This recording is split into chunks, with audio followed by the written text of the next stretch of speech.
इस कहानी को सुनने के बाद कोई भी इंसान कभी हारेगा नहीं। बीरबल की यह कहानी आपके जीवन को बहुत आसान बना देगी, इसलिए कहानी को पूरा सुनना।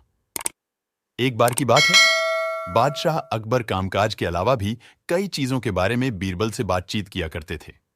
ऐसे ही बैठे बैठे एक दिन बादशाह ने बीरबल से पूछा कि इस दुनिया में सबसे बड़ा हथियार तुम्हारे हिसाब से कौन सा होता है। इस बात के जवाब में बीरबल ने कहा कि संसार में आत्मविश्वास से बड़ा हथियार कुछ और नहीं हो सकता है। यह बात अकबर के समझ में नहीं आई, लेकिन फिर भी उन्होंने कुछ नहीं कहा। उनके मन में हुआ कि समय आने पर इस बात की परख की जाएगी। कुछ दिनों बाद राज्य में एक हाथी बेकाबू हो गया। पता करने पर समझ आया कि वो पागल हो गया है। उसे कर्मचारियों ने जंजीरों से जकड़ लिया था।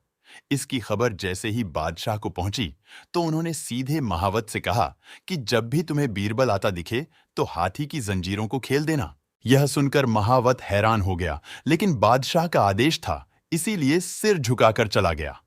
अब अकबर ने बीरबल को महावत के पास जाने के लिए कहा।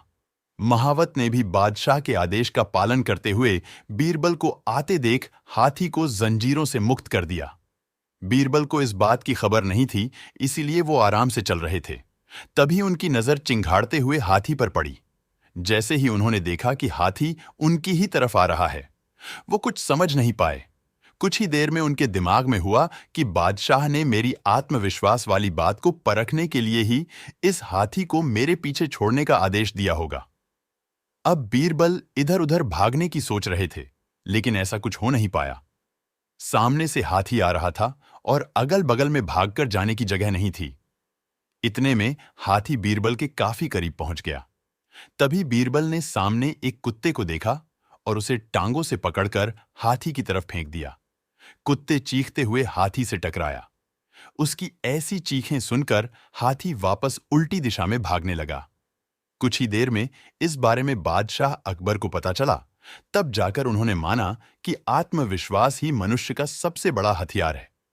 कहानी से सीख, हर किसी की बात पर यूं ही भरोसा नहीं कर लेना चाहिए।